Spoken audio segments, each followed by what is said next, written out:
Hello, and welcome to my talk on tips for putting content online, specifically lecture content. Experience of a noob during the pandemic. In this talk, I'm going to talk about some techniques you can use to get some of your classroom lecture content online for students to access. But first, a little bit about me. My name is Fig Newton. I'm a physics teacher. I've been teaching high school physics for close to 20 years now. I teach in southeastern Massachusetts at Pembroke High School. And this talk is part of the webinar being presented by the American Association of Physics Teachers, the New England section. Okay. All right, first an idea of some what motivated this and some disclaimers. Okay. So, like most of us, most of you, we experienced this abrupt move to remote learning last spring as the pandemic took hold. And that provided an impetus to me to try to put more of my lecture content online in a format that my students could access. I had actually been toying around with this idea for a while. If you've had any experience on YouTube, you'll come across tutorial videos. You'll see a lot of these talking heads, like you see my face superimposed on the video. And I thought that this could be a useful tool for communicating with my students, especially as they're remote. And since the pandemic put me in this situation, I thought now would be a good time to try some things out. You say hybrid learning, and I say flipped classroom. So I've been informed that this year my district is going to start the school year with a hybrid model where we'll split our students into two cohorts. I'll see half my students for 2 days in class per week, and the other 3 days they'll be expected to work remotely. Now, a lot of us are familiar with the flipped classroom model. This is the idea where students go home at night and watch the content of your course as far as theoretical content, lecture content, the laws of physics, some examples, things that we would normally do during lecture in our classroom, and then classroom time is spent with the students with applications and practice. Given how precious classroom time is as a resource and how limited it'll be this year, this seems to be a model that I'd really like to try to work in my room. Now, that said, we're starting at the hybrid model. Given the way 2020 is going, I would not be surprised if conditions worsen with the pandemic that we'll be forced to go back to a remote-only model. And so putting content online is also more important in that frame, that I need to get my students used to absorbing content this way, because it might end up being the only way I have to talk with them. Now, this is a guide provided by a novice for other novices. I'm not pretending to be any sort of expert in this. As I said, I really started last spring as the pandemic forced my hand. I'm sure there are other tutorial videos out there which can give more specific advice on how to get going. And I encourage you that if this is something that interests you and you have the time, explore other avenues out there for information as well. And probably most importantly, any product or service I mention in this video, please don't misconstrue it as a commercial endorsement. I'll be mentioning some products and some tools that I've used because I'm familiar with them, because I've worked with them, and to give people an idea of how little or how much money you might need to get started on this sort of stuff. But I'm not trying to endorse one set of products over another. And finally, trying anything new, especially with technology, is time-consuming and can be frustrating. So cut yourself some slack, budget some time. Don't beat yourself up if things don't go smoothly at first, and don't beat yourself up if you try and decide that none of this is for you. That's perfectly okay. This is just another tool that some people might want to add to their teaching quiver. So let's get started. So the easiest way to get started if you wanted to put your teaching online, especially if you teach from, you do a lot of board work as it is simply to record your board. Most of us have a smartphone which puts a little film studio in our pocket. So the easy way to get started is to use your phone and record your teaching. But there are some ways that you can make that process a little bit easier, or smoother at least. Consider using a lightweight tripod. They can be telescoping tripod can be had very cheaply online, around $20. It's and smartphone mount, something that will allow you to firmly attach your smartphone to the tripod, can be had for about $10. This is an easier solution than trying to balance your phone on a stack of books. So these are tools you might want to have if you don't have them already. Audio. Before we talk about audio, a colleague of mine, as we were forced home during the pandemic, actually ordered herself a school-grade whiteboard and installed it in her garage and filmed it so she could communicate with her chemistry students. Now, that's nice. If you really want the luxury of having your own whiteboard at home, go for it. But in my personal experience, I've discovered that in the past that a 4-foot by 8-foot sheet of smooth wallboard available in the lower lumber sections at Lowe's, about $15, can make a quick and dirty whiteboard. Pretty handy, actually. I mean, you do have to make sure to use whiteboard cleaner on it and not leave stuff up there for too long. But I've actually gone through an entire school year once using Lowe's wallboard as my whiteboard because I didn't really want to work with chalk. So something to consider if you get the space and a place to mount it. Check your audio for background noise, audio levels. I'm hoping this level is okay. I've actually turned my microphone down because it was just too loud on the first go through of this video. But I'm working in my basement, so I've turned off my dehumidifier. I've actually had to go upstairs and ask my wife to put on headphones so there's no background television noise drifting through. You can also, I use a microphone. You might not, something you might want to explore depending on how recording on your computer goes. But, a microphone for a smartphone can be had for as little as $25, a little bit more money for a USB microphone. The nice thing about some of these microphones is mine is, I can set it to be directional, so it'll only record sounds from the front, so I don't have to worry about voice sounds coming from behind or the back. So that's something to consider.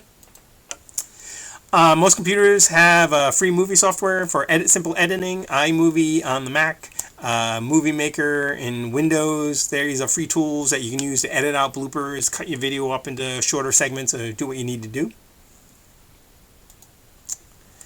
Also consider how you would post your videos online. I used YouTube last year since my students were working at home, but I know some schools block YouTube, so you might want to explore if you're teaching out of your school in the hybrid model. You plan on using these videos in schools. You might have to use TeacherTube or whatever your school works with as far as videos, online streaming. And then less can be more. Look at consider your audience and how you're going to chunk your lessons. I try to keep my videos to 20 minutes or less, and as my students will tell you, that it's very easy for me to go off on a tangent, so keeping things down to 20 minutes can be a challenge. Often I've created a lesson I thought would fall in that time frame, and I record myself and found it going close to 40 minutes and would have to edit it down to 2 separate lessons. So try to remember that, especially if students are working at home, their attention span will probably be less than what it is in the classroom. Now, as I said, at school, I primarily work with a whiteboard. I've never been a presentation software guy, but the whiteboard for me is a performance space. And so I knew right away that this was probably not the technique I was going to go with at home. Neither my wife nor my dog had showed much interest in being my audience and allowing me to bounce ideas off of them. So I ended up thinking about filming my computer screen.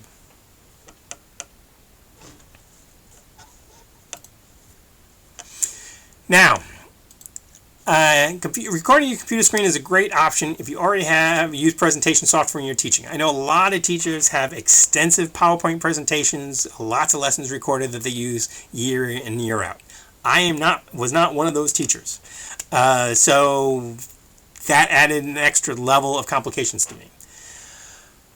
But again, if you already have those presentations, it's a nice place to start. In my case, I built the presentations. I had very few presentations already written, and I built upon what I had, and so I'll talk a little bit about that. So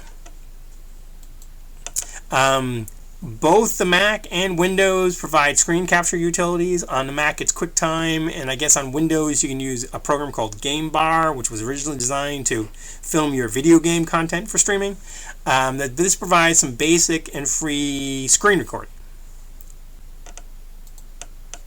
However, what I found was that your lessons can be more effective if your students can actually see your face.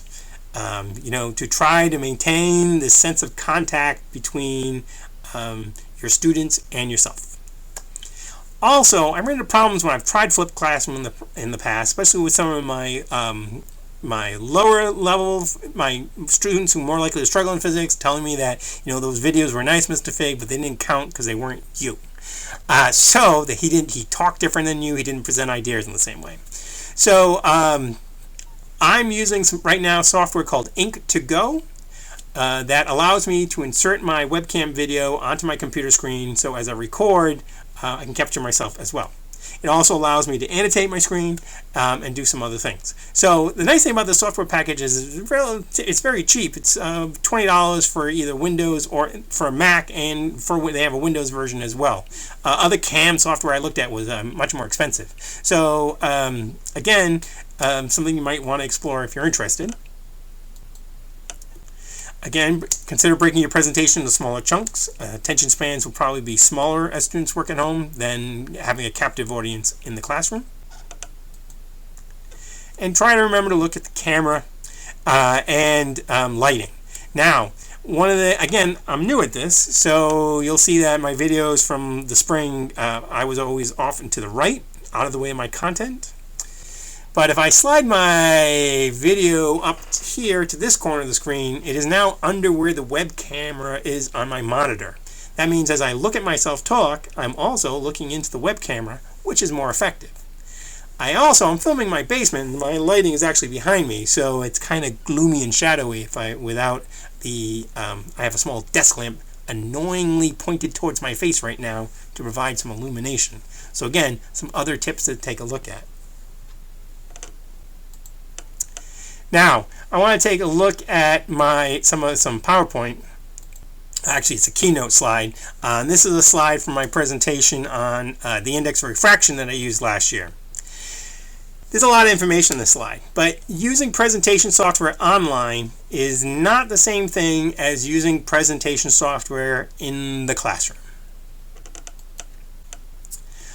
In physics, using presentation software to explain physics I find very challenging because we're not just trying to communicate facts and bits of information. We're trying to explain why things happen. And that's hard to do using just bullet points. So I tend to use a lot of diagrams, graphs, physics demonstrations, as we all do in our teaching. So there's a lot of information on this PowerPoint, on this keynote slide right now, but it's not meant to be presented all at once. As I build up the slide, I'm trying to think of how I would present it on the board step by step and how I'm going to try to bring my students along through the thinking. Now, a lot of these diagrams I actually do in a separate package, a drawing package I use on my computer. I do a lot of diagramming using my drawing package as I create worksheets, so I imagine other people have their own techniques.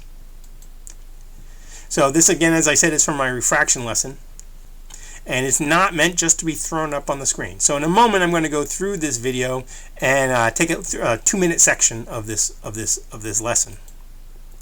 Now, but I do want to point out this blank square that you can see, it's cut off a little bit, but that on the master slide, that is where I insert where my webcam video will be inserted. Now, this is on the master slide, and I put it on the master slide, so as I go through my slideshow, I know where my face will be as I present, so it's not blocking. I can work my content around my image. Now, and as I also said, the nice thing about this Ink2Go is I can actually mark my computer screen, and I'll often also do this during my presentations as well. I try to write out math this way, but on the screen, and for simple math it works out, but I find filming example problems separately is just a little bit easier to go. So let's take a look at the video. Let me get off the annotation. And again, I'm not presenting myself as any sort of amazing presenter. I may be talking too slowly. I may have overcompensated for my tendency to speak too fast. Let's go. Look at what happens to a wave as it crosses through a boundary. Now, we noted before when we first started talking about waves, the frequency of a wave, that is the count of how many waves strikes the boundary per second, cannot change when crossing a boundary. You can't have more waves going in than come out on the other side. So here we have our light ray traveling from air to glass with a velocity of c. Now let's replace this ray with an actual wave. And here I've replaced the ray with a drawing of the wave as it travels from air striking the glass boundary. Now, regardless of the types of boundaries, the frequency, the count of how many waves are coming in per second cannot change going from air to glass. So that has to stay the same. But I know that the electrons in the glass atoms are going to cause the speed of light to slow down, that the transmitted wave isn't going to be moving at c any longer. Now, let's start with the fact that the frequency of light in the air must be equal to the frequency of the light in the glass, that the count of the waves cannot change.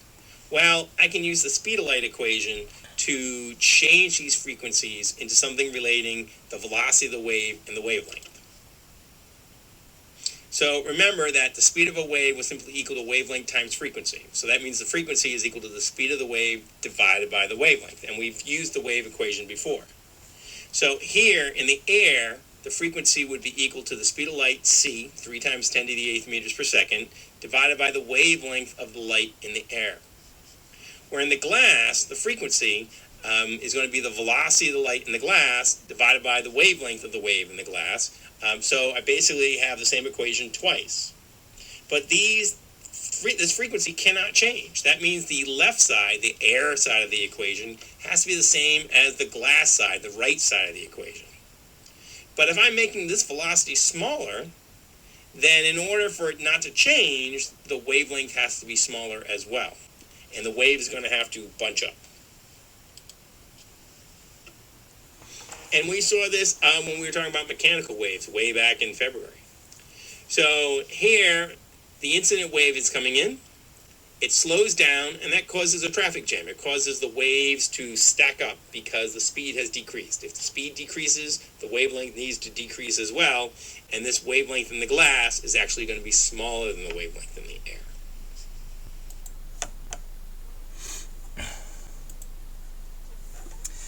Now, the other nice thing about a video lesson is the students can pause the video, scrub it back and forth if they miss something. So again, and I'm sure that, you know, I watch it. My wife watches a lot of YouTube, and you know, I can be amazed at these people making their life as video casters, or however the term is right now. But you know. And, you know, I'm sure I'll get better as I go. So, again, another factor is, you know, you try not to beat yourself up as you're doing this. Now, that's one method, but there's also other tools at our disposal that we can use. Now, in my classroom, I often will use a document camera to display problems, an example problem that my student class is working on, up on my board so we can work the problem together. So I can go through techniques about circling, identifying variables, rearranging the algebra, making a force diagram, whatever I'm trying to go over in the problem, and the class can see what I'm doing. So I've worked with document cameras before, but primarily to work with documents. Now, but it turned out that a document camera can also be useful to do some simple experiment demonstrations at home. So at home, I have an IPEVO document camera. It's about $200 online. There's more expensive versions of it, but you know, so $200. This is the intro camera. And I already mentioned the model I'm using because of the software that comes with it. Because I noticed during one of the recent updates of the software, they now provide a way to insert the web camera into the presentation window, so you can see my face as well as what the document camera is looking at. again, trying to provide some contact with my students. So I use that to do some simple demonstrations online, to present online. So in class, I use it for solving tutorials. Besides the document camera, I also discovered that USB microscopes have come way down in price. A simple USB 2 online microscope can be had for around $30 online. The downside is they're generally all being shipped from China, so I think I had to wait 3 weeks for mine to come in. And I actually did a demo with that as well, and I'll show you that too. So let's take a look at a couple of clips of edited a little bit for some demos I've done with my document camera.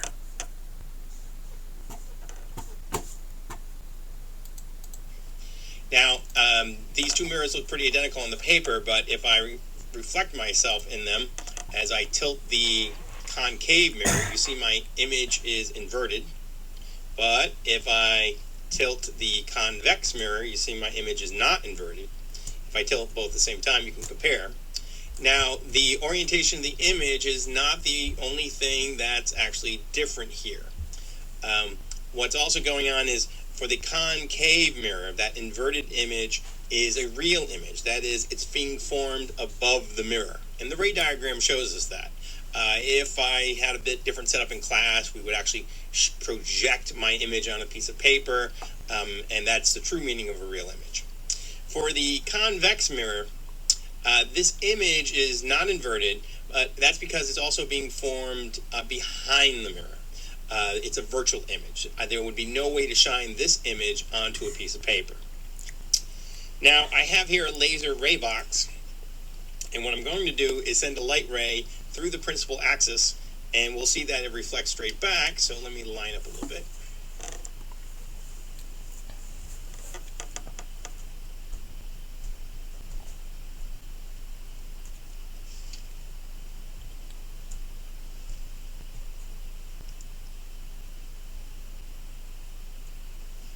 That's pretty good.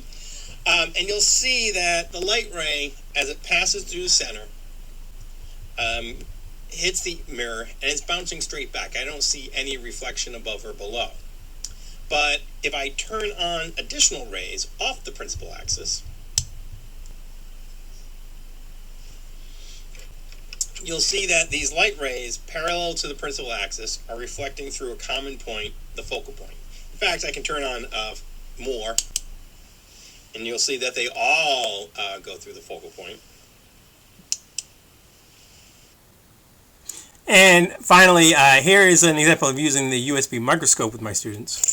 During the color presentation, I discussed how your computer monitor only uses red, blue, and green pixels. Now, the image you're seeing is maybe a little bit confusing, because right now I have multiple cameras going on. The chat camera is showing you my face, and on screen I have another window we're connected to the USB microscope, which is also pointing at the screen. And you can see I'm pointing towards my monitor. Now, what I'm going to do is bring the USB microscope, and I'm going to put it right up against my screen. And then I'm going to try to focus in on the pixels. So right now, the microscope is right up against my computer monitor. And what you see in the visualizer screen is that picture is really just made above red, blue, and green dots. That's the only thing the computer is actually creating. It does have the ability to turn off the dots. You see some of the pixels are turned off there. That's how it's representing black. If I go on a different part of the screen, you'll see red, blue, and green pixels turned on to different amounts of light to create different colors. So here I'm looking at a yellow-orange hard drive icon, and you'll see that the only pixels are red and green. If I slide over, you'll see different pixels are on. Okay.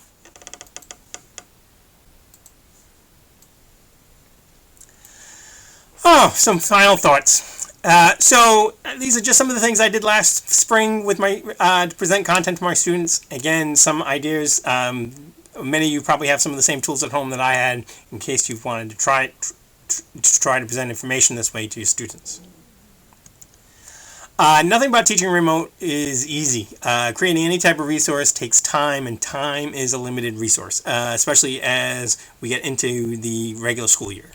So remember that and budget accordingly. Especially as I was creating the presentations and filming them, yeah, it probably took me a couple of days per week to come up with the presentations for that week, another day to film them and then edit them and then present them online. So it was a tight schedule.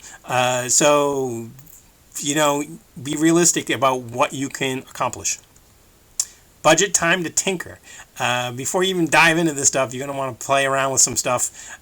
So give yourself some time to become familiar with these tools, to see if they're really what you're interested in using to begin with. Have realistic expectations. Some of my early videos were worse than what you saw. Hopefully, as I go forward with this, I'll get better. But it's okay. Often we'll make mistakes speaking. One that's often you'll see in my videos where I've used the title function in iMovie to correct myself underneath when I've misspoke. So that stuff's just part of the process and it's going to happen. Computers have limitations, so try a simple test project before diving in and getting yourself a ton of equipment. I was using a 2012 MacBook Pro, which is still a more powerful computer than what my normal school computer is. But even so, when I was doing some, especially with multiple cameras, process the video, I really found some lag. It prompted me, it was about time that I updated my laptop anyways. 8 years is a good run. So you probably want to try these things out and make sure your computer can handle the video and how much time it's going to take to process stuff. Finally, I hope you enjoyed this presentation, and this is a time where I'll take questions. All right. Bye.